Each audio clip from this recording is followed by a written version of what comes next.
jobo nyani baina nyani baina jalo Salafat Makurenja nyani baina jalo Jalo nyani baina jalo nyani baina jalo Salafat Makurenja nyani baina wawa jalo bamba jobo nyani baina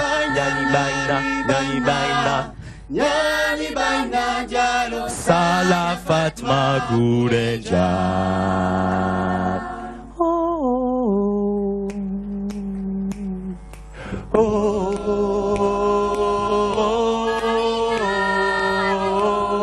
Oba, oba, oba.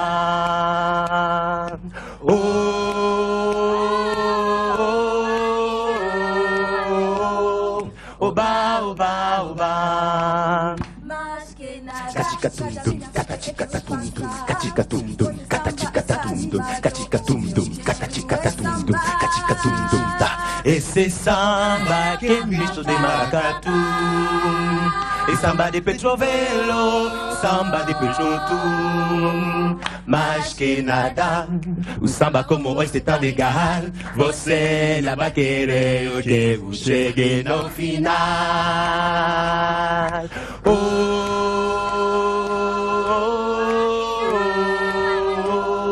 Oba, oba, oba.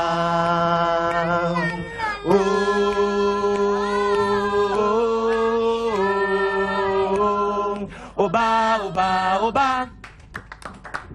Oba, oba, oba.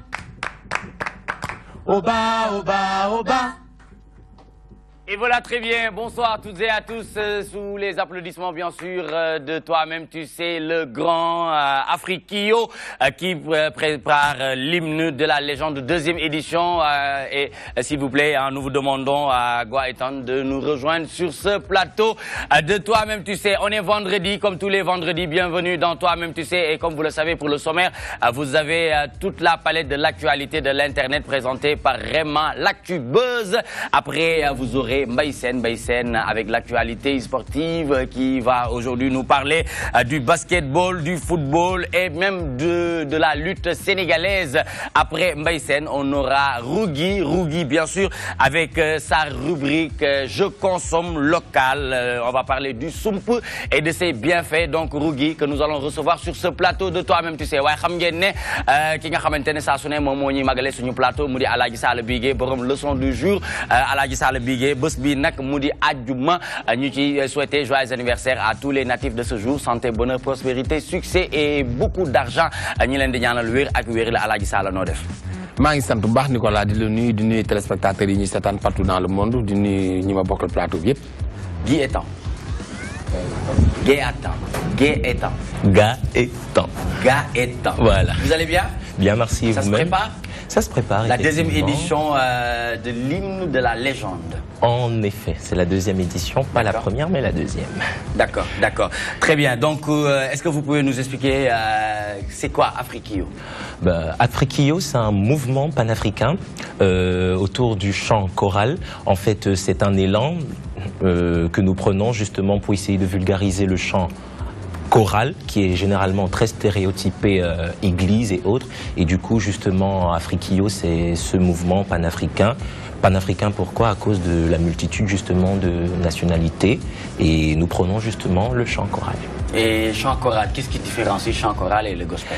Alors, le gospel a une connotation assez religieuse et généralement, le gospel généralement trouve ses sources en fait du temps de la traite négrière. C'est un chant vraiment très associé au negro spiritual aussi et ça a une connotation purement religieuse. Alors que le chant choral fait uniquement référence en fait au chant en chœur, c'est-à-dire une disposition où nous avons plusieurs personnes qui chantent plusieurs voix différentes et toutes ces voix justement se regroupent pour ne faire qu'une seule.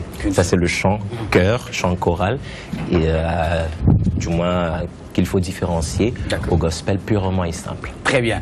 Voilà, très bien. Donc aujourd'hui, c'est l'invité du jour de Toi-même tu sais, Afrikio, qui prépare la 2e édition, l'hymne de la légende. Et nous passons bien sûr à l'actualité de l'Internet ActuBuzz présentée par Raymond. C'est parti.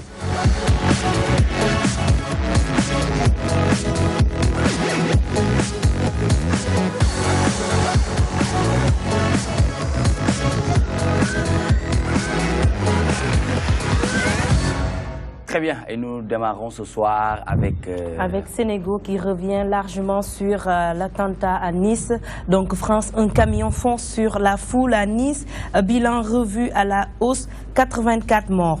Un camion a foncé dans la foule réunie jeudi à 14 juillet sur la promenade des Anglais à Nice, pour assister au feu d'artifice organisé par la municipalité à l'occasion de la fête nationale. Donc la préfecture des Alpes-Maritimes a évoqué un attentat et demande aux habitants de rester cloîtrés selon la mairie. Voilà, et des témoins présents sur les lieux. Plusieurs victimes sont à déplorer. Donc ñu gis ni bilan bi mi ngi yéeg boobu ba tey ji egg nañu ci 84 morts. Donc avec 18 blessés qui sont toujours dans un état très grave. Donc ñuy xamle ni 70 membres de la police scientifique et technique sont à l'œuvre avant que les corps ne puissent être enlevés. Donc corps yi ba tey jii ñu ngi foofu la ne. Donc ñu gis ni itam ki di président France muy François Hollande décrété na 3 jours de deuil national. Donc les drapeaux sont mis en berne. Donc ki di Macky Sall itam mi ngi yónnee njaalam di jaal bu baax a baax communauté française bi yëpp.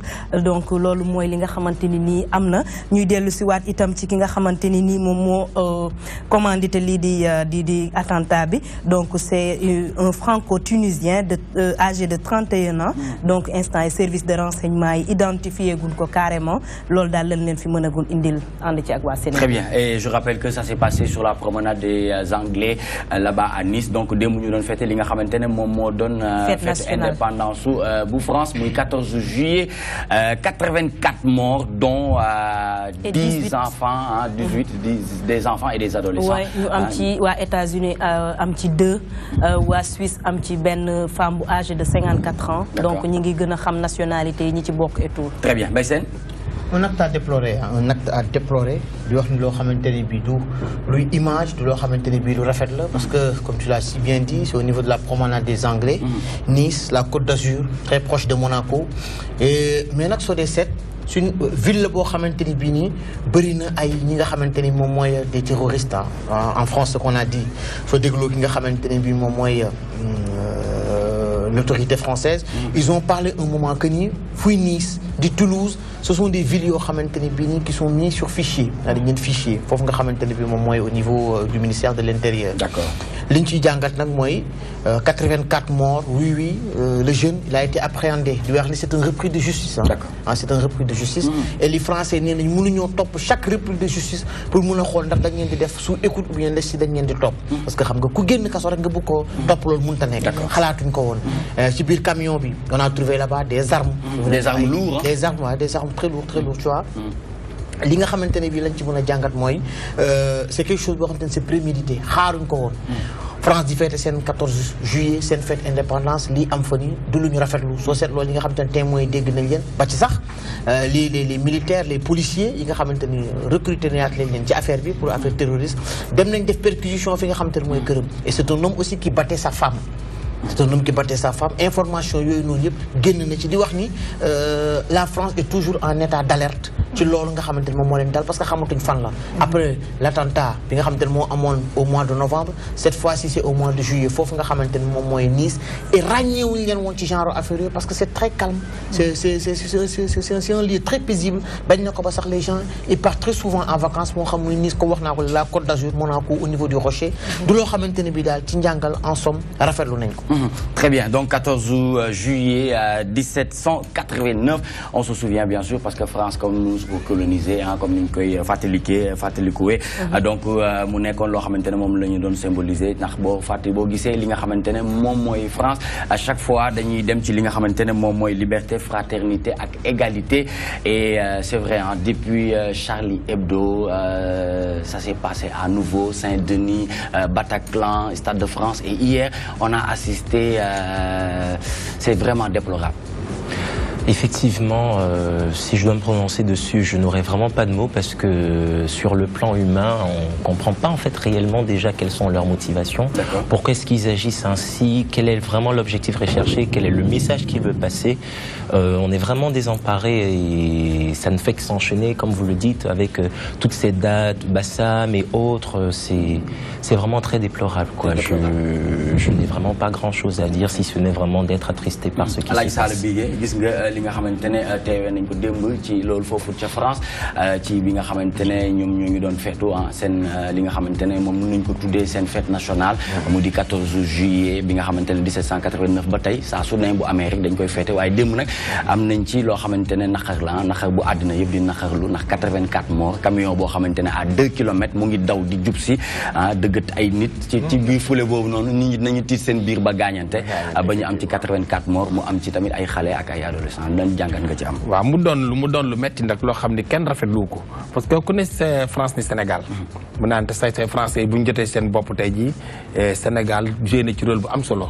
bu leen fàttali les tirailleurs sénégalais fii leen jëlee woon. tout à fait yóbbu leen France. ñu jàppale France ba tey France jot seen bopp. kon lu wokk France xuri Sénégal. mais nag dañuy delluwaat tuuti ci ginnaaw tamit xam nga daa ko yaa ngi koy wax léegi depuis seen. Charlie Hebdo ba nëgë ni dafa am lu leen topp. xaw ma nag dañoo tooñ ñu war a tooñ xaw ma dañoo laalaake xaw ma dañoo wax lu ñu war a wax. mais mbir mi daal topp na leen. mais de toute la façon doon na loo juróom-ñett fukki nit ak ñeent peuple bu ñu jógee ku na xam ne metti na. surtout demin bi camion bu jaar seen kaw gaañ ay nit rey ay nit 18 blessés yooyu bul xool après blessures yi lan lay jur. mais daal mu doon loo xam ne metti na ñaaw na waaye nag nit boo dee dem ba mu yàgg xamutoo fi nga jëm da ngay dal xam nga Mbaye Sène wax na ko léegi. France dafa nekkoon dëkk bu calme surtout côté boobu Nice. ñu min ko bu baax mu nekkoon bu ñu demee ba yii di fa am nanu xoolaat seen bopp soit xaw ma sécurité bi la ñu war a yokk xaw ma danoo war a jéggulu ndaxte nag danoo tooñoon ki ñu tooñoon nag mooy ñun suñu référence muy le prophète Seydina Mohamed sallallahu alayhi wa sallam parce que loolu tamit am na loo xam ne léeg-léeg yàlla dafay fayu yàlla dafay fayul yonent bi dëgg la dëgg moom bu jotee dañ koy wax dañoo tooñ nañu xaw ma nag tooñ googu moo leen topp ba nëgg ni waaye daal ku nekk daal France xam ne lii leen daal moo métti ne te métti lu nañu ndax ay doomu aadama lañu tout à fait te ay doomu aadama lañu waaye rugi xëy na rek li nga xamante ne moom laa lay laaj mooy fan la ñuy mujj nekk ci sécurité ci àddina wërngal këpp ginnaaw li nga xamante ne mooy ay terrorisme lëmbee na àddina. voilà mu doon mbir mu doy waar trop ñëpp di ko ñaawlu vraiment monde entier liñ ciy wax rek xanaa mooy rassemblement yi nga xam ne je pense que autorités françaises yi déjà avertiroon nañu seen population pour rassemblement yi ñu éviter ko defe naa ne loolu moo nekk déjà prévention bi ak fépp fu mu mënti doon ci àdduna bi muy ñun muy ñeneen ak pays yi mu xew ak yi mu xewagul yëpp ñu essayer daal rassemblement yenn yi ak yenn manifestation yi bu ñu mënul renforcer le maximum de sécurité ba nga xam ne ak renseignements généraux yi yëngu ci bu baax a baax suñ ko mënul ñu bañ a def benn rassemblement fii léegi terrorisme di wàññeeku daal vraiment est-ce que lii du mujj nekk benn psychose parce que léegi kenn nekkatu ci sécurité kenn mënutul xamatoo ndax da ngay dem ci manifestation bi wala ndax da ngay dem ci bële ba tax na xel yi dafay mujj jaxasoo ndax jamono ji gis nañ ne bu ñu ne France après les États-Unis bu ñu fa jógee dem ci ay Iran ak Irak donc jafe-jafe bi daal lëmbe na àddina ba jamono ji ci ginnaaw tuuti gis nga chaque jour fii ci réew mi ñu ngi wax wàllu judaïsme di wax waxu yenn imam yi ba ci kaw la ñi nga xamante ne jotoon nañ leen arrêté ana jàngat boo xamante ne mën nga ñu ko ci dolliwaat. jàngat bi ma si am rek mooy comme ni nga ko waxee installé na psychose nit ñi tiit nañ nit ñi xamatuñ lu ñuy def mais ñu xam ne rek mujjug jamono lañ nekk lii lépp ça a été prédit donc dafa nekk loo xam ne lu waroon am la mi ngi am mais ñu jëlaat rek suñu ay devant comme ni ñu koy mën di xamee préparé wu bu baax psychologiquement de manière sécuritaire aussi ñu préparé wu bu baax a baax di moytu yenn manifestation yi comme ni ko Rougui di waxee mais aussi di alerter nit ñi képp koo gis mu am yenn comportement yu xaw a suspect yi nga jéem koo boole ñu voilà ñu jéem koo teel lijjanti moo gën a wóor balaa muy indi benn mais Mbaye Sène nga baal ma rek baal ma dafa am lu ma ci bëgg tuddi bul fàtte ni ñooñu dañuy mbubboowu l'islam bul fàtte ni dem nañ Medinatul Munawwara dëgg la te yaakaar naa ne boo nee jullit nga doo dem fi yonent bi tëdd di fa def ay attentat dëgg la ñooñu dañuy mbubboo l'islam mais sont pas des musulmans aussi loolu tamit nañ ko creuser xool ko jullit du dem fa yonent bi sallallahu alayhi wasallam tëdd nga xamul ngeen ngi mi def di suñuy prophète dem di fa boom ay bakkan ñooñu duñu ay jullit dëgg la dañuy mbubboo l'islam di salté l'islam tout à fait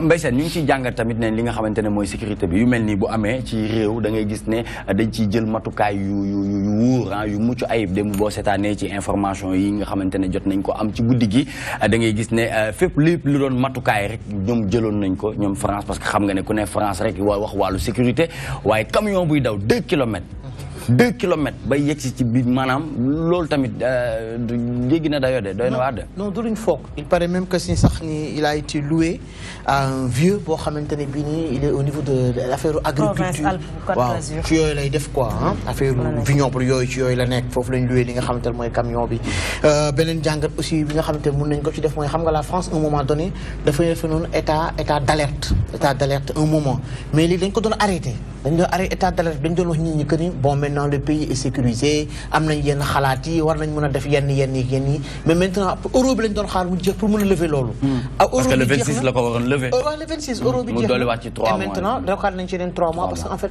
même les Français ils savent qu'ils ne sont plus en sécurité eux ils le savent te loolu installé na benn psychose boo xamante ne bii nii ñoom seen bopp sax ku ci def ci yenn regroupement yi sax tu as l'habitude rapidement woo sa njaboot ne ko fan nga nekkee fan nga nekk ils ont peur et nag xam nga li gën a grave mooy il ne peut pas dire que ni yow étranger bi yaa koy def ce sont des Français ñi nga xam te ils ont la nationalité française dëkk foofu nekk ay xale yu nekk foofu jàng fa et la plupart dañuy dem fi nga xamante ne moom mooy Syrie dem jàngi fa dañuy jàng naka la ñuy manier arme naka la ñuy poser ay affaires ñëwaat seen kër xam nga nag Nicolas doomu Sénégal exemple nga ne doomu Sénégal la dëkk Sénégal dem fi nga xamante ne mooy beneen dëkk jàng fa ni nga xam ne naka la ñuy boomaatee ñëw fi doo ko ne da nga fi génn da ko am fi papa am fi yaay am fi maam am fi lépp mënoo koo génne loolu moo tax en fait ils ne savent pas qui appréhender xamuñ kañ la ñuy jàpp xamuñ kañ la ñuy bàyyi et c'est ce qui fait le malaise su fekkoon xam nañ ni xeet bi moo koy def dañuy exterminer xeet boobu génne leen mais say doom suñ koy def mënoo leen a génne loolu jéem a xool sécurité au maximum nan nga koy gérer mais pour dire vrai les Français ont peur xam nañ ni ils ne sont plus en sécurité et on a entendu le président français tout à l'heure François Hollande nee na que ni au niveau des attaques fi nga xam te ne moom mooy Syrie dinañ continuer de seen ay frappe mais nag Syriens yi ñoom itam en revanche ils vont se défendre dañuy défendre moo leen ils vont toujours mais avenir politique ki nga xamante ne moom mooy François Hollande nga xamante ne depuis mu nekk à la tête de la magistrature moom tamit est-ce que am nga ci jàngat boo xamante ne mën nga ko ci indaale vraiment c'est bon en tout cas daal pour dire que moom il est un peu malchanceux parce que bi mu ñëwee ba tey dañu seetlu ni voilà attaques yi dafa gën a voilà comme niñ koy waxee tombé war a ay gaaf dina nekk loo xamante ni bu waree def bilan dina nekk loo xam dina ko sonal trop par rapport ak politique. Mais beaucoup disent que ni politiquement en France que ni pour que François Hollande ait un deuxième mandat ça sera difficile. Très difficile. On parle d'un certain Manuel Valls son premier ministre. ñu ngi wax aussi ki nga xam te mooy Alain Juppé le maire de Bordeaux. ñu ngi wax yooyu noonu ça sera hyper difficile pour que le responsable le président de la République actuellement am li nga xam te mooy second mandat. ñu ngi wax aussi Marine Le Pen da ciy profiter pour waxaale li nga xam te moom lay wax. te mënoon na am François Hollande te mënoon na am toute la partie les Français ci fan mooy suñ gagné woon euro bi parce que ils ont tout mis pour gagner li nga xamante ne mooy euro bi pour jéem a calmer li nga xamante ne mooy population bi.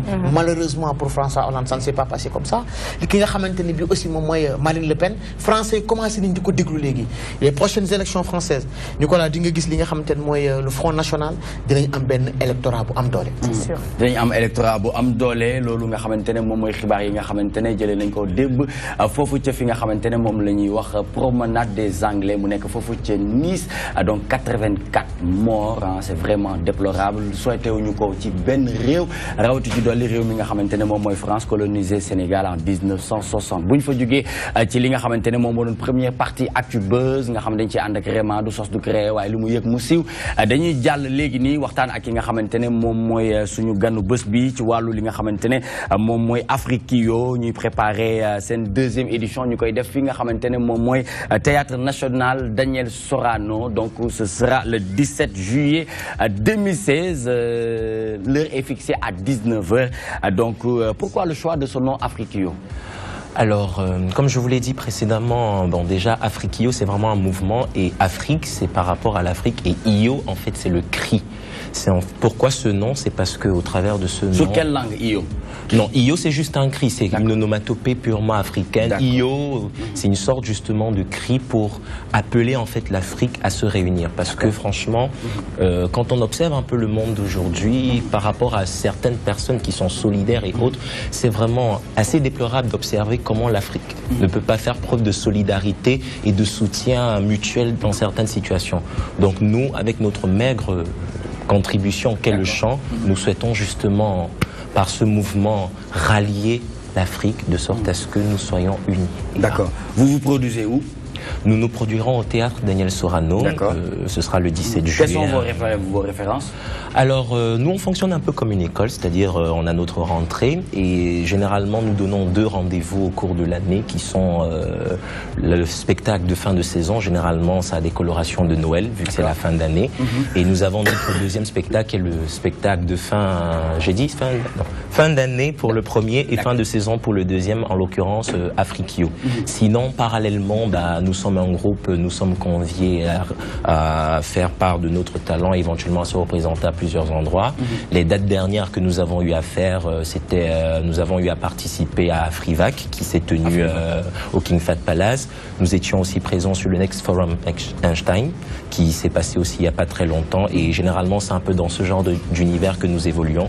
Mais nous nous invitons aussi un peu dans l'intimité des gens. Donc, s'il y a quelqu'un qui a un dîner de gala, un anniversaire, et qui nous sollicite, nous... Même un mariage? Oui, un mariage, carrément. Bien sûr, nous sommes dedans. Et... Très bien. Alaaji Sall léegi nii bi ñuy gisee ñoom ñu ngi tàmbale li nga xamante ne mooy ñaani bañ ñaa loolu noonu yow te ñoom duñu ay sénégalais yow ban jàngat nga am ci loolu noonu nga xamante ne ñoom tàmbale nañ ko léegi nii? Bon, xam nga histoire Afrique surtout Sénégal réew mi tëbul tëb teg si fii. dafa jaar ci buur yi dameel yi teeñ yi ba tey jii bon ñoom Lamine Gueye ñëw Ngalandou Diouf wala Joojo Ndiaye ba ma egsee Macky Sall. Donc ñaani bañ na Maba Jaxu Ba.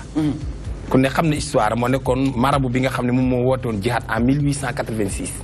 bi mu ko wootee sëriñ si bëri dañu demoon Lat Joor am na benn dëkk bu naan ñaani wuli la dëkk bi tudd bi ñu duggee ñaani wuli pour dem tubloo leen parce que ñooñu da doon xeex Maba Jaxu pour l'islam du tasaaroo ci réew mi. D'accord.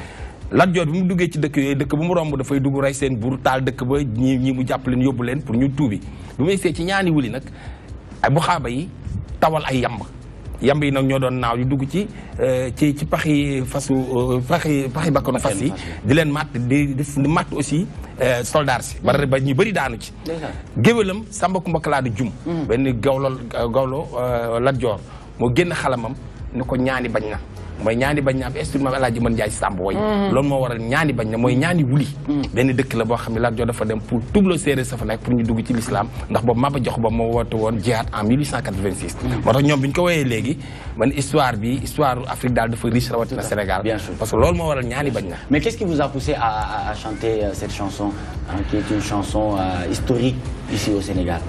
Comme on disait tantôt, c'est justement pour marquer en fait notre imprégnation culturelle. Comme Afrikio est principalement basé à Dakar, nous tenons quand même à mettre un point d'honneur sur la terre Teranga qui nous réunit. Et nous avons plusieurs chants dans cette optique, Aline Sitoé et autres, mais justement pour mettre en avant l'histoire africaine, le patrimoine africain. On a pensé justement puiser un peu dans les ressources historiques de chacun des pays et voilà, le Ñaani Bayna a été sélectionné. Mais là, vous faites les Julien Jouga, donc dan way. Julien Jouga aussi way na bu len fa kuy walet na nga walat lambi wa Fass. Yooyu yëpp dafa bokk ci chanson chorale yi nga xam ne gars yi dañ ko wéy ci église pour wan leen rek dialogue islamo-chrétien bi dafa dëgg fii ci Sénégal parce que tey da ngay dëkk ak nit li ñu naan lakum diinukum waliya diin parce que dialogue islamo-chrétien bi moo tax tey réew mi dëgg da ngay gis koo xam ne waaw cardinal Thiandou am na ay frères yoo xam ne ay jullit la ni ñoom Ibrahima Thiandou te fii tey da ngay dëkk ak sa moromu chrétien nga am tabaski may koo xar moom ñu am seen côté may la ngalax sama xam naa ne bu déwee ne sax am na nu muy demee dinañu indil ngalax fi ci plateau bi.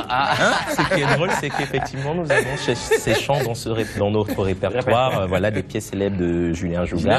Nous faisons justement le Walaï et nous avons un de nos je ne vais pas dire partenaire, mais une personne avec qui nous travaillons qui est très proche à nous, qui a justement monté une chanson qui parle de dialogue islamo-chrétien. Donc ces références, en fait, c'est assez drôle que vous aimez le sport? Oui, quand même. Ça dépend. Quelle équipe? Alors, on parle de foot, là? Oui. Parce que voilà, le sport, c'est très vague. Oui. Bon, je vais dire que je fais un peu comme la masse, là. C'est l'Allemagne qui a gagné, donc comme c'est eux qui ont gagné, ben, on est derrière les gagnants. Ah, d'accord. Comme ça, voilà. On est derrière les gagnants. Le jour où, voilà, je suis pas très foot, je dois l'avouer, en fait, mais dans l'ensemble... Mais vous aimez la lutte sénégalaise? Oui, ça fait beaucoup parler d'elle, quand même. Vous en connaissez des lutteurs? Quand même, oui. Comme qui, par exemple? La Gay, déjà, c'est quelqu'un qui me marque particulièrement parce qu'il a beaucoup de... En fait, c'est quelqu'un qui se vaut, il sait ce qu'il vaut et il est assez, on va dire, je vais pas dire audacieux, mais limite... D'accord, très bien. Il est très... Voilà, très bien. Donc, quand il est là, on parle forcément du sport, Mbaye Sène, toute la palette, bien sûr, du sport national, international. Aujourd'hui, nous allons démarrer avec le basketball. C'est parti, sport.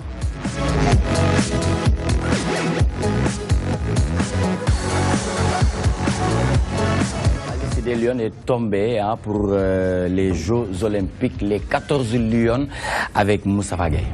Effectivement, les 14 Lions sont tombés, xam nañ leen léegi ñi nga xamante ne ñooy dem fa li nga xamante ne mooy Jeux Olympiques yi ministre Matar Ba seeti na leen nee na leen du Afrique daanaka xam nañ ni di ngeen mën a Afrique def ngeen ko ba li nga xamante ne jël ngeen ko léegi li nga xamante ne moom moo ci des mooy dem leen foofu représenté ñu dignement ndaxte nag ay gaynde ngeen te nee nañ gaynde gu jigéen sax moo war a mën gaynde gu góor rawatina ñaari jigéen sekk ma tey ah bon léegi loo ci nag 3 meneuses kenn ki jaañañ la de kenn ki ñaseet la 3 meneuses def ci nag rek en tout cas daal ñaari gaynde 3 meneuses voilà donc avec 3 arrières les 14 JO pour les JO 3 meneuses juste rapidement Fatou Dieng bu ville de Dakar Khady Dieng bu États-Unis Bintou Diémé bu France ñoo ñooy 3 meneuses yi 3 arrières Mame Diodou Diouf ñëpp xam nañ ko bu Dakar Université Club Oumou Khayri Thiam Espagne la nekk Yacine Diop États-Unis Elière yi ñoom Aya Traoré la Aya Traoré ñëpp xam nañ ko Espagne Aya la belle Aya Assou Traoré moom itam mën a basket loolu di sol numéro 10 di nekk daanaka meilleure marqueuse équipe nationale ak Lala Wan ñoom ñooy nga xamante ne ñoom ñooy les 3 arrières 5 pivots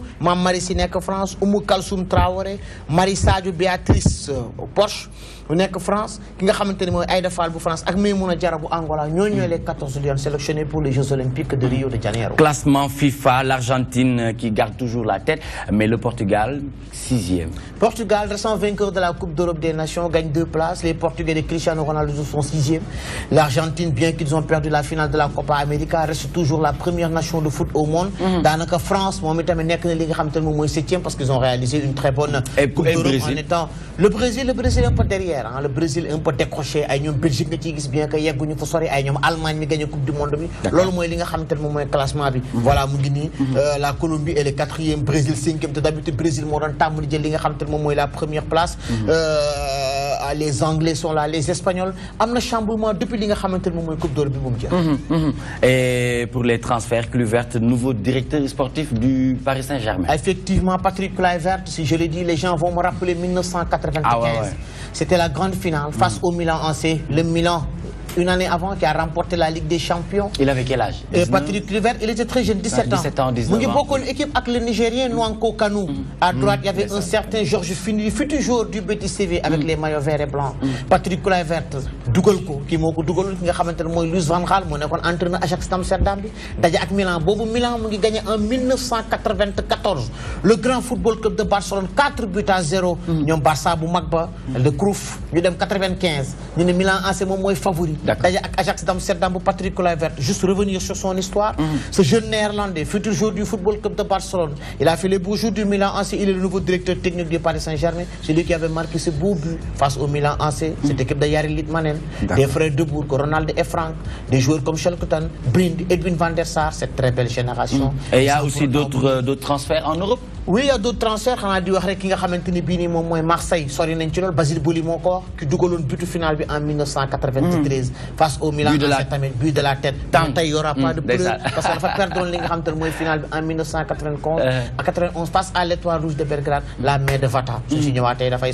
Transfert Basile.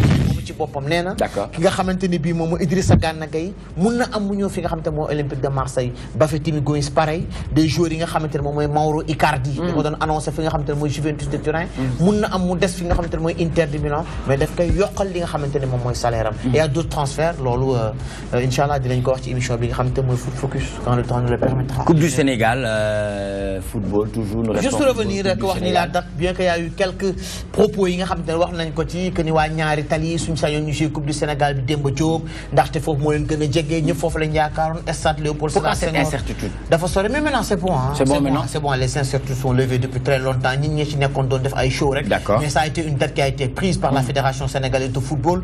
La finale se jouera le 30 juin au stade Léopold Sédar Senghor. Le 30 juin ku dem stade Demba Diop lamb nga fay fekk Siteu ak Sa Thiès. moom nga fay fekk waaye gis nañu tamit li nga xamante ne moom mooy 24 juillet entre Yékini ak Lac de Guiers 2 propos yi nga xamante ne jot nañ ko fa soulever bi ginnaaw seen jàkkaarloo bi. Lac ñeme loolu Yékini Lac ñeme loolu Yékini. waaw du stratégie ba ci stratégie non sax kaay moo la benn affaire. muy la xam nga ñu bëri dañ ma ne mbay. ñu bëri dañ ma ne mbay Yékini day daan Lac de Guiers rapidement. man ne leen su ma ne leen ñoom ñaar. ku yebu def ci ndànk. muy Yékini di Lac de Guiers. est-ce que bu xaw ñu bokk bëri tamit Alaaji Sall Bigué. xanaa xamoon Lac de Guiers 2 mooy Yékini mu ndaw Lac de Guiers numéro 2 mooy Yékini mu ndaw fu ko làmb toll xam ne li muy def. te sax Yékini bañ ko doon interroger un jour. dañ ko ne ñi ngay dajal waxuñ Lac de Guiers 2 mu ne boole leen ci Lac de Guiers. boole leen waaw loolu moom waaw on se yaa ngi comprendre te encore xam nga Sall Bigué wax na ko léegi Lac day mbër moo xam te ne da lay xaar xam nga ko lay xaar xamoo fu mu toll. yow tey su ma toogee ne patt xamoo li ma bëgg a wax. dëgg la day toog di la xaar. xamoo fu mu lay xaar te Yékini nag macha allah di ndaanaanu bërikat nee naa c'est le lutteur bi nga xam te lu mu fi def kenn mënu ko fee defati Sénégal c'est impossible. Lac de Guiers 2 bu mu waxee daf ko ne la nga def man maa koy ñëw defaat. est-ce que dégg la mu ko wax dama koy doubler sax. waaw damay doubler li nga fi def du ma toog di ànd ak mag moo xam te day ñetti bool. attaqué na foofu Yékini dafa reetaan bañ ko laajee ne ko lañ jël Lac de Guiers 2 wax dafa ne moom la mu wax moom la concerné man laaj leen ma la may wax. ñu ne ko daan ak daanu ndax gëm nga ko mu ne dafay daan dem Baasul jàll Joal seeti ay mbokkam ñibbi si. Lac de Guiers am na lu mu ci Lac de Guiers 2 ne ko man damay daan dem Guédiawaye dem Sédhiou seeti samay mbokk wàcc ñibbi si. ak Casamance mu ñeme ko loola. te mbër nag sooy bëreeg moom da nga koy ñeme. moo tax combat boobu daal dina nekk un combat extraordinaire. le 24 juillet. d'accord vraiment dafa mel ni am na loo ci bëgg dooli de ci diggante Yékini ak ki nga xamante ne moom mooy Lac de Guiers 2 muy combat boo xamante ne ñoo ngi koy seetu le 24 juillet Pape Abdou Fall tëgg ko. Aziz Ndiaye muy combat boo xam ne dafa war a mën a neex ndax ñoom ñaar ñëpp ku ci nekk da nga bëgg victoire Yékini dafa bëgg victoire pour mën a dellu siwaat ci làmb ji mais kii nga xamante ni nii mooy Lac de Guiers dafa am lu ko nit ñi commencé di wax naan ay buy bëree day def dafa défensif trop voilà donc dafa bëgg a lever équivoque boobu bëgg a wan nit ñi ni moom mën na attaquer mën na cogner comme mën na gagner que le meilleur gagne loolu rek la que le meilleur gagne très bien donc Alaaji Sall bi nga xam nga ne pam Pape Abdou Fall mu ngi waajal tamit bés bu mag ci diggante ki nga xamante ne moom mooy Gris Bordeaux ak Modou Lo waaw mu doon combat boo xam liñ ñaan toujours combat du siècle saa yu combat mag ñoo ñu ni combat du siècle comme man la kon siècle yu di jeex mais combat la boo xam ni Gris Bordeaux na mu bëree woon bu ko bëree waatee ay supporters bi nañ ko bàyyi moom ci boobu xam na ko ba ni combat bi si la may samay supporters di jàppe ci lañ may bàyyee Modou Lo ni ko kon dinañ la bàyyi ndax dama lay daan mais dama ni combat boobu su fekkee Gris Bordeaux bàyyi nañ ko mu bëree moom Gris Bordeaux rek mën na am dara ci combat bi mais buñ ko téyee jox ko ay consigne mooy yebali Modou Lo mun na ko daan Modou Lo aussi bu favoriser bagarre ba mu ëpp ci xeex ak Gris Bordeaux su ma doo ko yoroon di ko conseiller dama ko naan bul xeex ak Gris Bordeaux non il faut mu xeex non dina non xeex pour wut bunt la non xeex pour wut bunt pour dugg jàpp parce que moom munoo ñaari ponkal mënuñoo jàppante xeexuñu mais maanaam bu ñu dëggal xeex ba Modou Lo bu mu dëggal xeex ba parce que Modou Lo benn avantage la am ci xeexam toujours combat mi yëpp boo ko liiree dëgg la toujours bu jàppee ci geñu gauche am lay xeexe boo ko seetee contre Bombardier bi mu jàppee ci loxo droite am Bombardier koñe ko ci loxo gauche bloqué ko gauche bi lay xeex door na ko fa ay gauche saf-saf bu fekkoon Bombardier day nit ku néew kàttan kon ku yooyu mun na ko wàññi mais nag moo Gris Bordeaux de su ma ko doon mbokkam du ma ko naan bul xeex ak moom xeexal bu bunt jàpp bëri la ngay ñaax ci diggante ki nga xamante ne moom mooy Lac de Guiers 2 ak Yékini Lac de Guiers 2 ak Yékini moom li ma lay wax kenn man daal xam naa kii daan xam nga ko waaw kenn kay daan kenn ki yomb ay kii moo soof dafa safadi tey dafa safadi tey sax kenn kay daan kenn nga sàlli Mbaye Sène ñu daaneel foofu nga ne xam nga Sall Bigué mu ngi koy wax léegi ñu bëri dañoo ne Gris Bordeaux xeex lay def parce que xam nga li tax ñu ne Gris Bordeaux xeex lay def les gens le jugent ci combat moom ak Eumeu Sène ba mu koy xeex ba gaañ ko ci doo ko ci arcade bi mais Gris Bordeaux nan la daanee Antoine Bakhoum Yékini ko ngem ba indi ko mu nekkul révélation séeréer yi Gris daan ko Antoine Bakhoum déggatoo ko ci përi Gris Bordeaux nan la daane woon Eumeu Sène woo ko appel ci kaw Eumeu Sène day xeex ci kaw Gris Bordeaux waabale ko ci suuf nan la daanee Lac de Guiers numéro 1 bëri mais nag dafa indi xeex léegi changer système. tout à fait Modou Lo nag day mbër moo xamante ne bii xool ko combat am ak Eumeu Sène ñu bëri na Eumeu Sène day indi xeex ñu ne Modou Lo avantage mooy muy indi xeex parce que Eumeu Sène a ko dàq bëri ba ñu jàppoo Eumeu Sène def na 4 ba 5 prise jàpp tànk bi bu ko yóbbu ci digg géew bi Modou Lo ras daan ko daan boo xamante ne Eumeu Sène ba nii may wax ak yow musul yaakaar ni mbër dina ko daanee noonu. dëgg la. moo tax moo wax la benn affaire nit ñi lañ def ndànk que les Gris Bordeaux xeex la ma ne Modou Lo jàpp la ma ne ku ci ne si ñoom ñaar am nga li nga xamante ne moom mooy atu boo xamante ne sa morom am na ko ñoom ñaar dañuy bëri ñoom ñaar dañuy xeex te mu Gris Bordeaux day mbër moo xamante ne ba Yékini dajeek moom daf ko ne cërëb di nga cërëb sama tànk bi soo ko defoon beneen mbër da nga koy daan Gris Bordeaux da lay xool su coosee ñaari yoon ñëw sa kaw su la nii sirip songam bi dafa gaaw te daf lay song teg la dënn yóbbu la ci suuf Modou Lo nag su bëreek yow dafa bëri clé dafa mbapat ba mu jeex Modou Lo mbër mu bëri clé la donc combat il faut faire très très attention mais nag bu ñu fàtte troisième partie bi ñoom ñaar bu ñu indee ay gàllaaj ku nekk li nga indi bu sama boo jàppul sa morom dinañ fa gis combat bu neex a neex a neex a neex mais bu ko gàllaaj du fa am parce que ñoom ñaar ñemente ku ci nekk dañu waxante dafa doy waar dañoo ñemente kii dafa indi xeex kii day indi xeex day indi bëri ñoom ñaar dañoo ñemente xam nga li may bañ ci combat boobu ñu naan gàllaaj yi jàpp ki wala bëgguma ko ci nanu indente ku nekk na ngay mais ku bu ñu bëree 10 minutes wala 5 minutes je préfère combat bu nañu ko bëree 15 minutes parce que amateur xam nga non mais looloo baax ci amateur semaine prochaine dañuy ñëw ci combat bi nga xamante ne mooy combat bi man bi dàq ci saison bi ah bon Siteu waaw kooku dinañ ci waxtaan ana loo ñuy dégg ci pour jeexital bi rek jeexital bi bon xanaa di wax rek lan nga ñuy dégg ah bonus bi waaw bonus lan ngeen pour waxee ma rek waaw léegi dañu bonus ci Yékini mu bonus Yékini waaw Yaxya Diop Yékini waaw Yékini de c'est mon ami waaw Yékini moom c'est mon ami c'est mon ami lui en fait moom c'est son manager qui est mon grand ami ak Yékini c'est mon ami muy Pa Moustapha Ndoye Yékini c'est mon ami Yékini di wax ni rek ni c'est le lutteur du centenaire biñ doon def émission ak ki nga xamante ne mooy le président du CNG Alioune Sarr il a dit que ni le roi des arènes mënuñ koo jox ku dul Yékini période boobu parce que yow nga bëri ñëpp ñi fi mën ñu indi leen ñi nga daan leen ñaari yoon ne dootoo bëri ak ñoom ñi nga daan leen ñetti yoon ne dootoo bëri ak ñoom mais nag kooku ku daan ñëpp ñi fi ne yëpp nga daan leen ah mais soo ne ko roi des arènes ku du roi des arènes le meilleur lutteur de sa génération le meilleur lutteur du centenaire kooku jël na lépp Yaxya Diop Yékini le roi des arènes wax na ko nee na daan du ma yóbbu fenn daan du ma yóbbu fenn parce que la ma war a def yëpp def man daan bi mu daanoon sama copain bi moo ma metti ba tey kookan la bu Baboy bi ñetteel daan bi Baboy suñu copain ñun ñëpp man daan boobu nag da ko mën damaa wëndeelu da ko mën daf ko mën xam nga boobu ma daan la ñuy wax xam nga Baboy wax bu ma la daanaatee dinañ noppi rek xam nga Baboy dafa bëre ak moom premier combat bi ñu ni Baboy fu mu àgg Yékini mbër musu ko fa ñëpp Baboy daanu mel ni moo daan ñu bëre baat Baboy wane waat loolu mais ñetteel bi dafa won nit ñi ni kii maa ko man dëgg la xam nga nguufaan li ñu naan nguufaan dafa ànd ak moom pivoté ak moom ci nguufaan ko ba téye bu amul fenn tëb ak moom bu amul fenn jël boobu man musuma ko gis ba keneen daanaatu ko ci làmb ñaari jël yi gisatuma ko ci arène ba léegi mooy ban ak ban Tidiane Faye jël mu daanoo Jaguar waaw Kaolack waay waaw mooy bot ba mu koy ak Yékini daaloon bi mu daan Baboy waaye Hadj Mansour ga nag ba Moustapha Gueye tuddee woon Hadj Mansour ba mu daanoon Khadim mais tamit Moustapha Gueye daan na Lac de Guiers daan bu am kii nu mu tudd non Lac 1 waaw Lac 1 waaw mooy bi mu koy mëlañee noonu mais ak bu Khadim Ndiaye bi tamit ba mu koy def ba mu koy xëcc non bu Khadim Ndiaye bi sax léeg-léeg di nga ko gis ci booy yi parce que keroog booy boobu booy bi ñu nekk drapeau chef de l'état booy ba doon bëree te mu naan nii kii gars yi ñuy daanu boobu drapeau chef de l'état sax di wax ni tey la commencé de tey la drapeau chef de l'état tey la commencé vendredi samedi dimanche di ngeen ko am ci émission bi en tout cas c'est toujours un plaisir de le recevoir sur ce plateau Mbaye Sène pour toute l'actualité sportive moom li nga xamante ne moom la ñuy sawar ci chroniqueurs yi moom lay def mooy day ñëw maîtriser sujet maîtriser lépp li nga xamante ne moom lay indi et c'est important Mbaye Google Sport donc ñu koy remercier di ko wax merci beaucoup et tout de suite bien sûr nous passons à une page pub.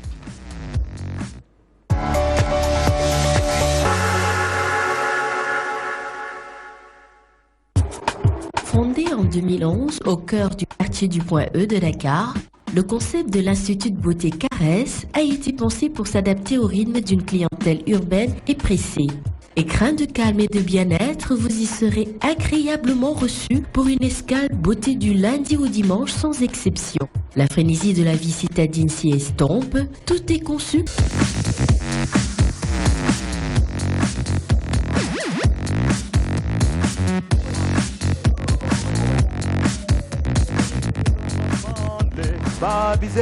Babizeli, bonka bapandle, bagene pagati. Bonka bapandle, babizeli, bonka bapandle, bagene pagati. Bonka bapandle, babizeli, bonka bapandle, bagene pagati. Bonka bapandle, babizeli. Bonka bapande, bagene pagati. Bonka bapande, babizeli. Bonka bapande, bagene pagati. Bonka bapande, babizeli. Bonka bapande, bagene pagati. Yonindela, ivuliwe. Yonindela, bagene pagati. Yonindela, ivuliwe. Yonindela, bagene pagati. Bonka bapande, babizeli. Bonka bapande, bagene pagati. Bonka bapande, babizeli. Bonka bapande, bagene pagati. Yonindela, ivuliwe. Yonindela, bagene pagati. Yonindela, ivuliwe. Yonindela, bagene pagati. Chini madoda, nzoni lezeka yo o nansingo nyama ingenile. Chini madoda, nzoni lezeka yo o nansingo nyama ingenile. Chini madoda, nzoni lezeka yo o nansingo nyama ingenile. Chini madoda, nzoni lezeka yo o nansingo nyama ingenile. Chini madoda, nzoni lezeka yo o nansingo nyama ingenile. Chini madoda, nzoni lezeka yo o nansingo nyama ingenile. Chini madoda, nzoni lezeka yo o nansingo nyama ingenile. Chini madoda, nzoni lezeka yo o nansingo nyama ingenile. Chini madoda, nzoni lezeka yo o nansingo nyama ingenile. Chini madoda, nzoni lezeka yo o nansingo nyama ingenile. Chini madoda, nzoni lezeka yo o nansingo nyama ingenile. Chini madoda, nzoni lezeka yo o nansingo nyama ingenile.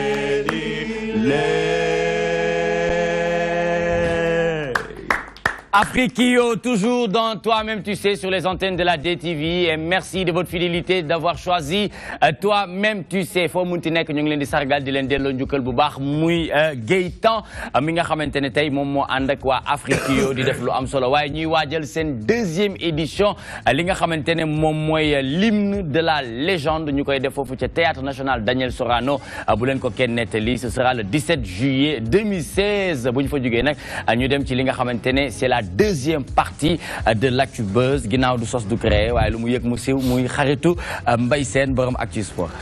donc damay ànd rek kon ak waa Leral ci deuxième actualité bi ñu ñuy xamal ni après les enfants l'État retire les vieux de la rue. Soutenu par plusieurs organisations, le gouvernement a décidé d'étendre la mesure de retrait des enfants de la rue aux vieux. Jusqu'ici épargnés par la mesure, ces adultes mendiants sur la voie publique seront retirés maintenant de la circulation. Donc retrait wu xale yi ñu gis ni pratiquement àndul ak benn résistance.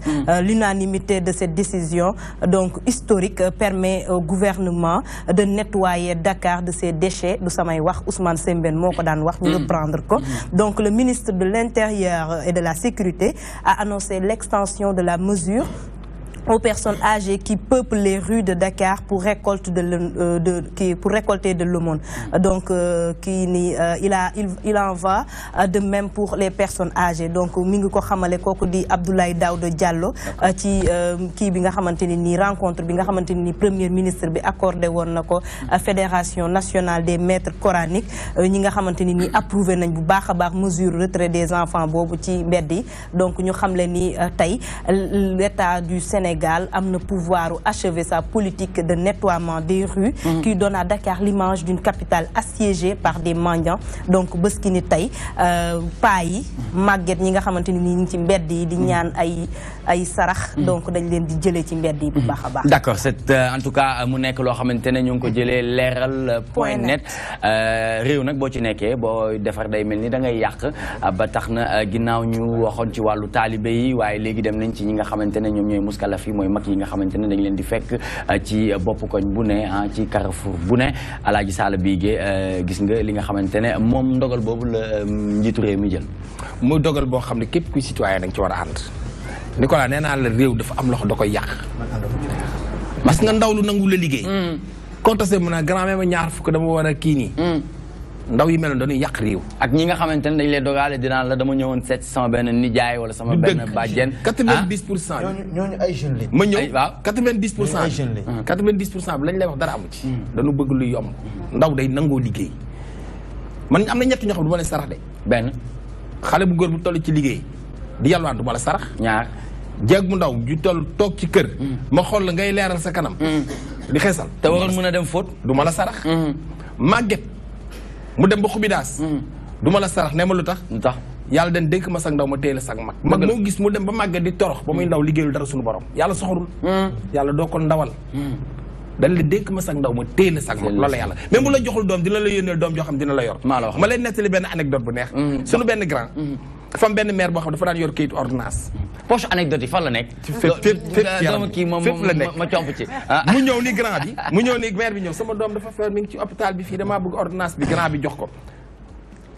6 mois maire bi topp fu mu tase moom mu jox grand bi nee na ma dem ñu affecté ma Tamba 3 ans laa fi def dellu si waat dajewaat ak man maire bi. ndeysaan maire bi ni ma sama doom ji nee na ma wàcc sama oto ni ko sa doom ji yàlla na ko yàlla rey. rey la. reyaale ma ndax ñu noppalu ñetti at. jóge naa fi dem Tamba te sa doom ji wéru na la yàlla na ko yàlla rey la yow reyaale ma ndax ñu ñëpp ñu nopp. Rougui jàngat bi nga xamante ne son excellence président de la république jël na ko dégg nga ci xale yi ñu nekkoon ci taalibe yi waaye léegi nii ñu ngi ci ñi nga xamante ne ñoom ñooy mag ñi.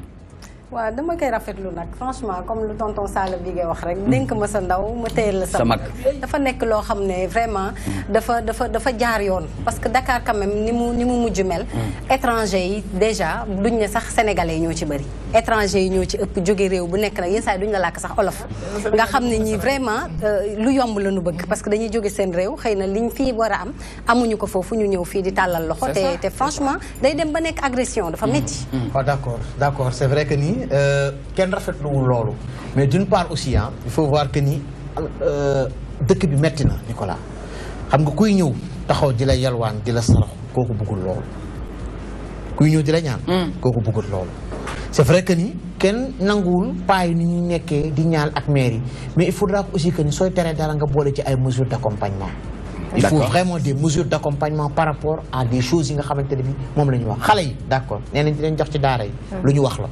yaakaaruma ni ils sont encore passés à l'acte wait and see par rapport ak mag ñi nag nañ jéem a xool naka la ñuy defante ak mag yi balaa ñu leen di tere loo xamante ni ñoom ci la ñuy dund c'est vrai soo ni nga nekkee xale peut-être liggéeyuloo moo tax sa mag metti mais am na ñoo xamante ne bu ñu nekkee xale dafa metti magaaleeg moom metti ko parce que yàlla mayul ñëpp.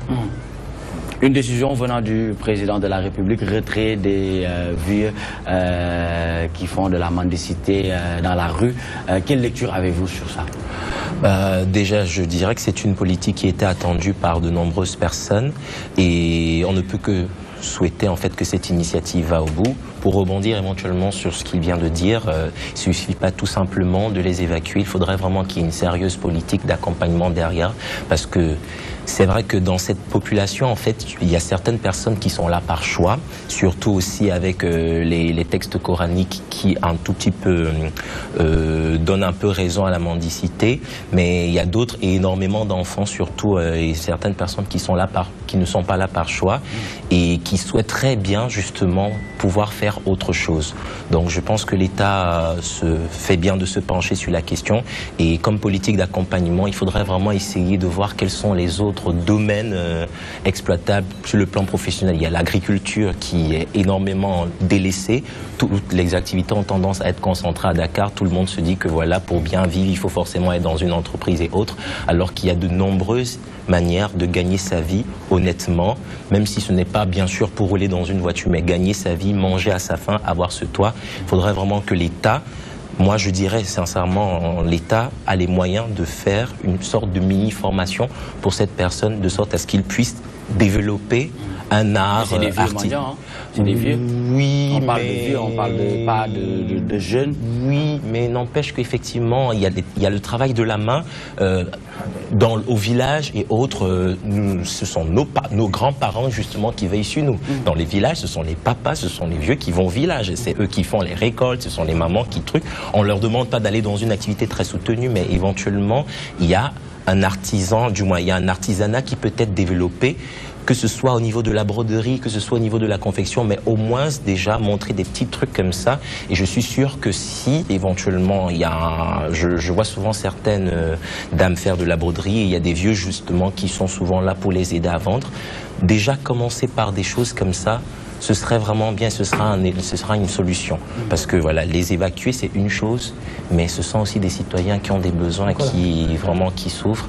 Il faudrait vraiment qu'on puisse... Et pour terminer, Réma, li ñu koy tënkee rek mooy comme ni ko sama xarit Mbaye Sène waxee, mesure d'accompagnement yi nag bokk na ci bu ñu leen jëlee fii ñu yóbbu leen ci ay maison de repos, ndax nag mag ñi sonn nañ, bu ñu leen yóbboo ci ay maison de repos joxe ay numéro comme ni ma koy waxee, ay compte bancaire yoo xamante ni nii képp ku bëgg a saraxe mbaa nga bëgg a def lu baax mën nga fa dem yóbbul leen ko, ñoom ñu bénéficier wu ci, état bi itam di leen ci voilà ñu moderniser ko, su ko defee ñaan ak yelwaan daal di jeex. xarit nee na xanaa tey bàyyi ko moom bëgg naa jeexal. xanaa tey la mais bi nga këfee bi bonbon bi kay xanaa il faut ngeen nekk ay xarit. waaw ma ne xam nga dama xiif tey.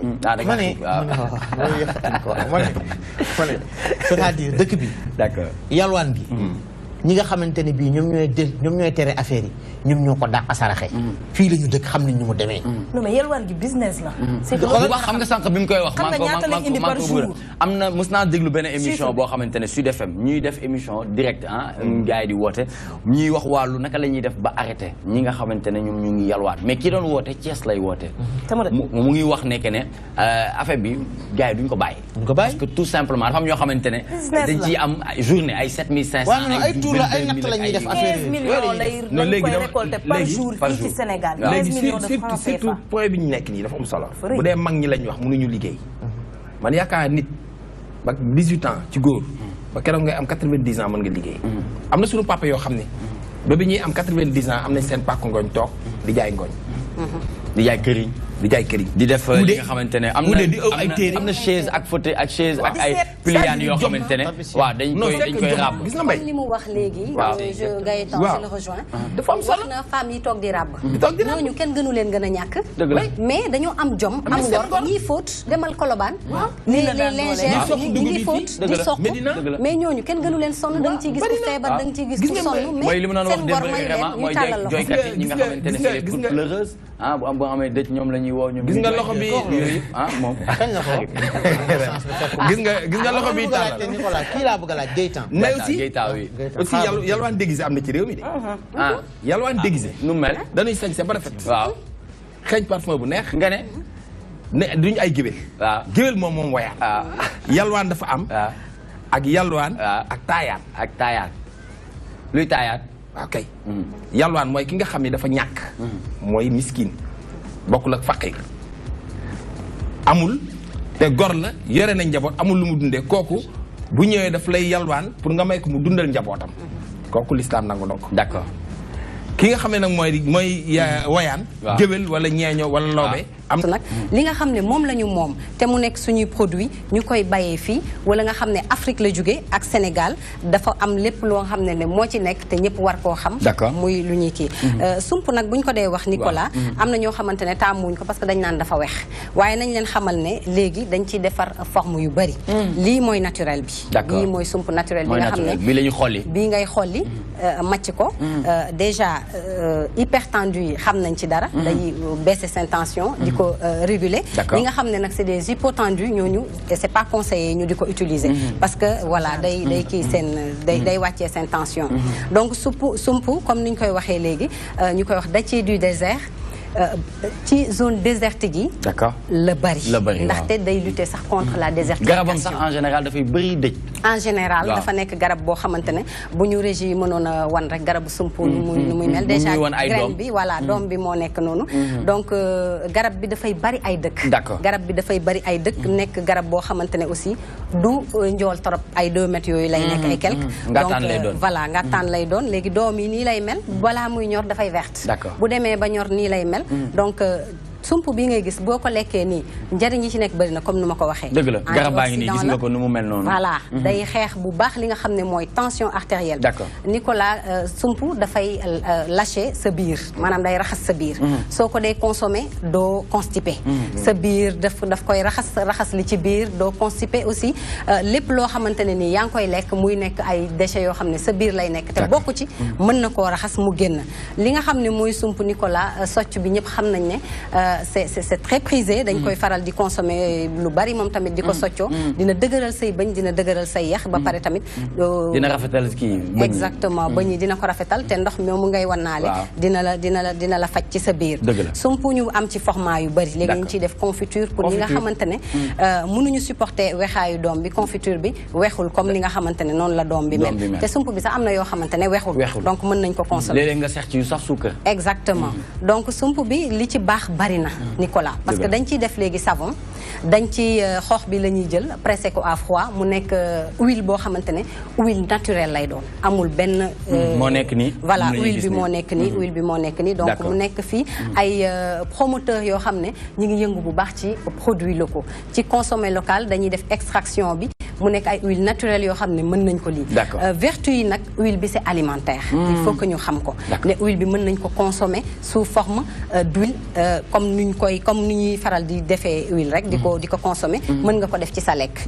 mën nga ko assaisonner li nga xamante ne mooy say légumes wala yooyu boo ko lekkee dina dëgëral yaxu xale yaxu ñëpp mais lu ci gën a bëri mooy yaxu mag moom lañ ci gën a taamu parce que mag yi ñëpp xam nañ ne bu ñuy mag rek mais seen feebar la déjà voilà saa ñu yeewoo ñu jàmbat mu ngi noonu dañ exactement mën nga koo lekk comme mën nga koo maase woo diw ko ci sa yaram huile végétale de Balani voilà dañ koy maase aussi sa yaram boo ko maase sa yaram aussi nekk na loo xamante ne nii boo ko maase sa yaram dina la soulager bu baax les sportifs mën nañ cee maase wu Nicolas parce que sportif yi déjà avant l'effort et après l'effort physique Nicolas sa plateau bi dafa tàng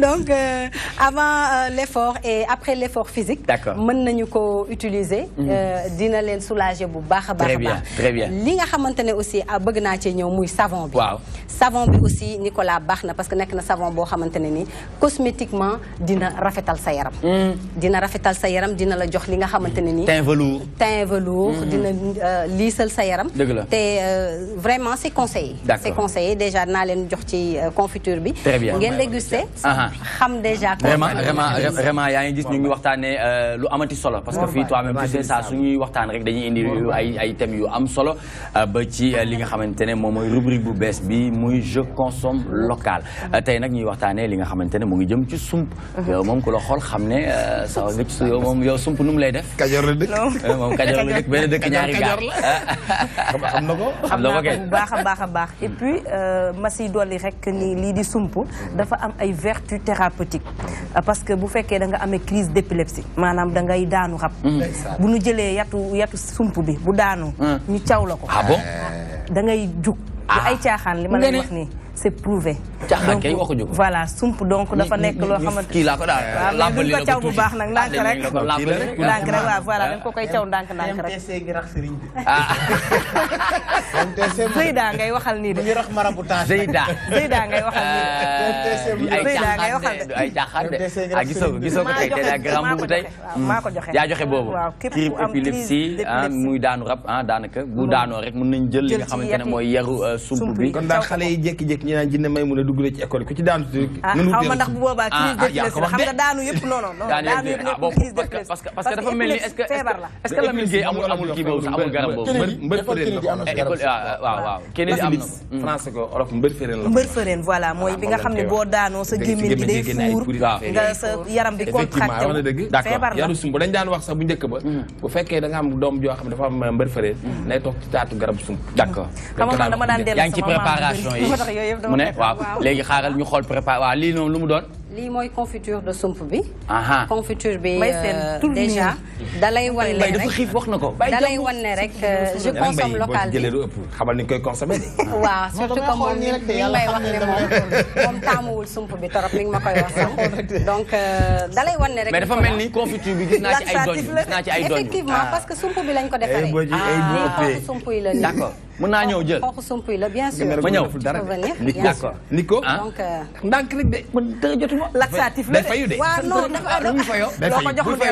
day fayu rek laa la. waaw naka lay fayoo man daal bu na olof la. fu may yóbbu gor kenn du ko topp ba mu sës. waaw léegi fu may yóbbu. sa xarit bu doon doo ko tànc ci miir. wuy ma 4e étage la koy yóbbu ci kaw. par daal yi ñaari daal yi ci kaw chaise anglaise bi. ngeen xool déjà confiture de sump bi lan lay joxe. amul jàllale fii mais lii lu mu doon. naj lañ ma jàngal. waaw d'accord kon xaaral man mun naa dox. xaaral ma jox sama invité ak Alaaji Sala Bigué ginnaaw ak cure-dent bi ndeysaan Alaaji Sala waaw yow bu ci sori nag. déedéet waaw nànk rek joxal Geytan Sala. Geytan. Geytan. waaye ñu ànd ak Geytan du leen jox de. tudd kenn du leen jox. xam naa ci dara de. avec tout ce qu'on a li mu bokk ak xam Nicolas li ma la mën a wax rek mooy na nga ci def ndànk. waaw non man kay nànk laa ciy def. voilà c'est très. parce que. comme ni nga koy waxee am na ñoo xamante ne du ñu mos. Régis du mos. doo leen mos de. laay walaay Karbala. laay doo mos nee naa la may ma lëwër nga bañ. mais nag lii am na solo trop. man dama koy. waaw gis nga ko gis nga Nicolas. waaw xam naa ne sa rugi war na ko mën a xam ci ay kii. bu njëkk ba dañ naan wax diwu sump. waaw diwu sump am na diw wax diwu sump. télé lox moom mbaa comme ni ñuy waxee diw tii. diw tii waaw ni ñuy waxee beneen diw ñor. diw sump dafa am. waaw mooy huile bi mag ñi dañ daan lekk ni su teg lekk ceeb di ci def diw sump. mooy huile bi moom lay wax nii dañ koy lekk dañ koy consommer. kii war na baax ci Papa Bousso de war na baax ci Papa Bousso moom dafa baax ci ay yax soog confiture bi moom y a rien de tel parce que comme comme ni ñu ko waxee. sump yow Nicolas. waa Régis ñun bu xam nga Régis ñun bu ñuy TMTC Régis day teg ataaya lëwal ci kaw dama leen ñaan ba sonn. duñu ma faale ñoom daal bu tegee seen loolu ñu teg suñu sump. ñoom Karbala ak booy ñoom Issa. waaw ñun ñu teg suñu sump. mu jeex tàkk mu jeex tàkk. lu ngeen wax ci confiture bi. déjà. saf na de saf na de. kañ waxatu ko jàpp. du gis ngeen ne waa Sénégal mu ngi nii de. nouvelle rubrique. yéen nag mënu leen ñëw rek mos loolu. mais Nicolas mënoo leen ganale parce que fallait vraiment jox awkat yi kaa leen ganale. awkat yi de seen xel yaa ngi. Karbala da ngaa bëgg kii Karbala am. est-ce que les filles qui font vos chœurs là elles comprennent le wolof. Quand même. ñëw leen ngeen ci lu ngeen mos. jigéen gi nu mu tudd. ñoom mais déggu leen olof. yow tu parles pas wolof non. Je comprends un peu. Ah tu comprends vous comprenez. J'arrive à suivre en tout cas la conversation. De quelle nationalité? Je suis camerounais. Camerounais. Ouais. Les autres les filles d'abord. On a Gabon. Non gabonaises. Les filles d'abord, pas les hommes. Oui, les filles chez les filles on a. En fait, là, on n'a que des Gabonaises. En fait. Ah, c'est des Gabonaises? Oui, on n'a que des Gabonaises, mais on a d'autres nationalités. Des diamantaires, quoi. Sénégalaises. Si, on en a. J'adhère. D'accord. Ouais, il n'y a pas de souci. Comme je vous ai dit, on fonctionne comme à l'école, donc du coup, aux prochaines auditions, je vous tiens informé. On a des Sénégalais. Nicolas, li ñu ci mën a dolli daal mooy di gën a encourager ñi nga xam ne ñoo nekk si je consomme local bi. mooy promoteurs yi mooy groupement yi mooy association yi nga xam ne ñi ngi bay seen waar bu baax a baax ci consommer local bi. D'accord. dañ ciy féliciter rek ñi nga xamante ne ñooy Foster Food ñoom ñooy def yi dañuy def ay confiture dañuy faral di def lépp loo xam ne rek. D'accord. produit local ñoom dañu war a ñëw di ànd ak yow sponsorisé la ci rubrique bi. bu ko defee lépp li nga xamante ne ñoom ñu ngi ko fay liggéey bu ko defee rek yow nga koy fësal fii c'est important ngir ngeen gën a mën a lonkaloo daf ci am solo bu baax ndax rubrique bi nga indi dina tax njaboot bi ñu gën a xam li nga xamante ne moom la ñu am ci consommation locale. exactement te ñu koy defar ci anam yu baax anam yu sell anam yu ànd ak hygiène. D'accord. dañ leen di woo rek Elimane yow ak la maman. ñu ngi leen di woo pour ngeen ñëw ci rubrique je consomme local comme yéen ci loolu ngeen di dox. Très bien. lépp luy seen produit rek produit Abel ngeen indi ko fii ci TMTC comme ça sénégalais yi gën koo xam. D'accord, voilà très bien donc mu nekkoon rubrique bu am solo bi nga xamante ne ñëw na jur ci li nga xamante ne mooy toi-même tu sais ñuy wax merci à Rougui je consomme local tey nag mu doon waxtaanee li nga xamante ne moom moo jëm ci wàllu sump ak bienfait ba ci dérivé yi donc léegi gis nga mën nañ ci am huile savon ba ci li nga xamante ne moom mooy confit bi nag ci lañ nekk nii di barkeelu bu baax xam naa ne seen xel nekk na ci waaye boo leen ñu woowee rek incha allah dinañ wax naka ngeen di def ba am ko ñu jublu ci Gaëtan pourquoi le choix de l'hymne de la légende pourquoi ce choix? En fait, le thème déjà que nous avons décidé d'aborder à travers cette comédie musicale est la musique, trait d'union des peuples. Sans rentrer dans les détails, parce qu'il faut quand même garder l'effet de surprise. En gros, nous nous retrouvons à une Afrique d'avant, au moment où l'Afrique s'appelait Katiopa. Et nous avons un peuple divisé qui évolue justement de part et d'autre. Et l'hymne de la légende justement évoque un chant qui, une fois entamé, faisait taire tout conflit et fléau de la vie et qui faisait justement place à la joie et à la peine. Mais avec le temps, cet hymne a été perdu. Du coup, le Collège des Sages décide de faire revivre la légende et organise un concours pour dédier un chant comme hymne de légende de sorte à pouvoir réunir les peuples. L'édition, c'est toutes les années? Alors, pas très exactement. Là, on m'a parlé de deuxième édition. C'est parce que justement, l'année dernière, il y a eu la première édition qui a été d'ailleurs bien reçue par le public. Tout le monde a apprécié. Et là, il y a énormément de... Bon, il y a des modifications qui ont été faites tant sur les chants, tant sur les chorégraphies, tant sur le décor. C'est pour ça que nous avons tenu à parler de deuxième édition qui sera meilleure que la première. D'accord. Et quelles sont vos perspectives, les projets de Afriquio? Alors nous avons, déjà de par notre nom, nous avons deux objectifs principaux, c'est-à-dire justement prôner l'union panafricaniste. Il faudrait vraiment que l'Afrique réussisse à avoir un langage commun et un langage vraiment propre et qui se reflète justement de part et d'autre. Et nous voudrons aussi en parallèle faire valoir en fait le patrimoine africain sur le plan du chant et notamment sur le chant choral. Parce que voilà, en Occident, on connaît les chorales, on connaît les trucs, mais en Afrique, généralement, qui dit chant choral dit automatiquement Sud-Afrique. Alors que chaque pays, le Sénégal, le Gabon, la Côte d'Ivoire, chacun a un certain patrimoine culturel, musical. Donc du coup, c'est aussi un peu notre débat. Nous souhaitons, du moins, notre débat, excusez-moi le terme, mais en fait, un de nos objectifs, c'est justement de vulgariser le mouvement panafricain à travers la chanson. D'accord. Parlant de chorale, comment faire pour intégrer le chœur? C'est tout simple. Chaque mois d'octobre, quand nous faisons la reprise, nous organisons des auditions. Ça, c'est mon mois, c'est le mois préféré. Hein?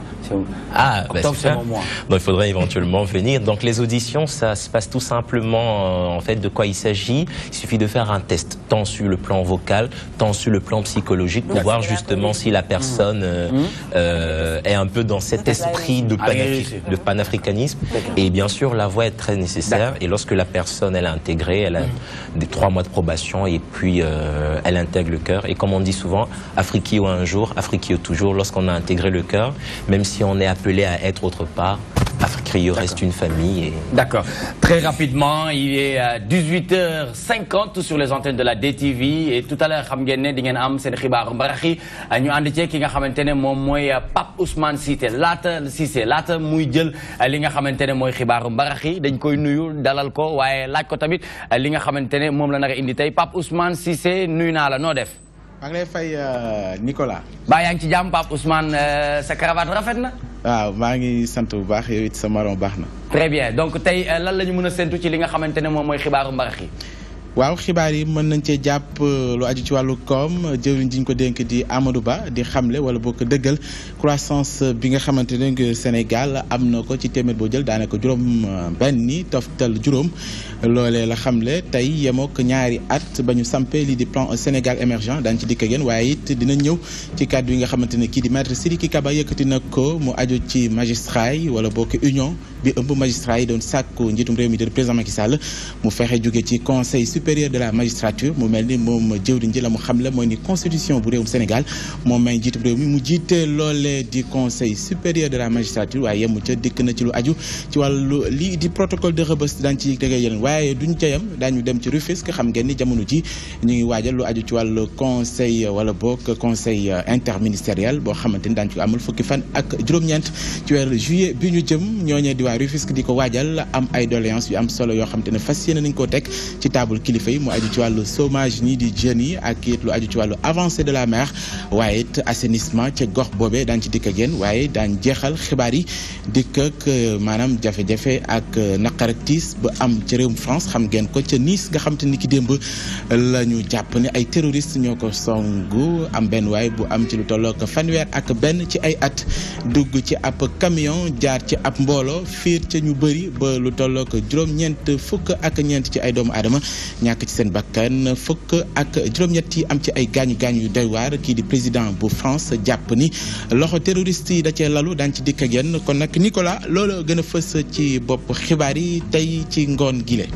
très bien jërëjëf sant nañ la gërëm nañ la bu baax mu doon Pape Ousmane Cissé di waajal li nga xamante ne moom mooy xibaar yi ci kanam tuuti incha allah di ngeen jot seen déroulé bi nga xamante ne moom moo jëm ci wàllu xibaar yi donc léegi dañuy yeggali jeexal li nga xamante ne moom mooy toi-même tu sais avant le mot de la fin hein, donc Mbaye Sène peut se permettre de vous poser une petite question avant que vous nous donniez le troisième chant hein, pour terminer en beauté toi-même tu sais.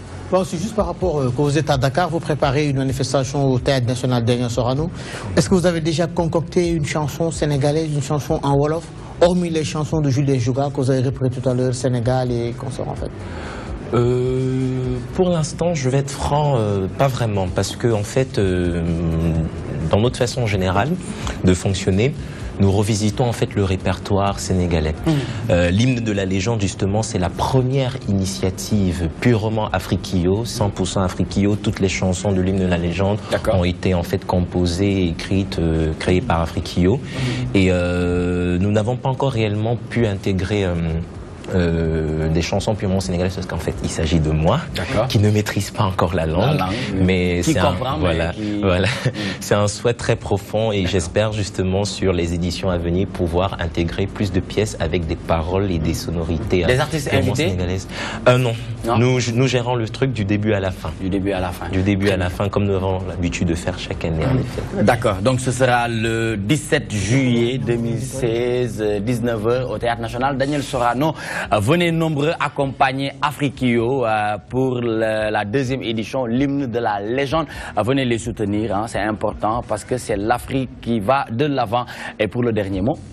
Je rejoindrai un peu ce que vous venez de dire. Venez surtout nombreux, ne venez pas seuls, parce que c'est un spectacle unique que vous allez pouvoir découvrir, comme on n'en a fait pas souvent au Sénégal. Et si éventuellement vous voulez suivre notre actualité, nous avons une page Facebook. Il vous suffit tout simplement de taper sur notre page, sur la barre de recherche Facebook, Afriquillo, AFRIKIYO, comme vous l'avez sur l'affiche, et vous allez toute notre actualité. D'accord. Troisième chant?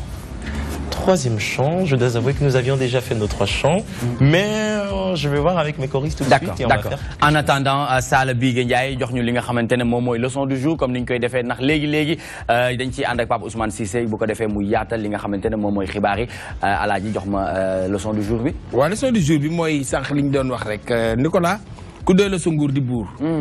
Kassé wuute mais ku xey di nga guux. Waaw.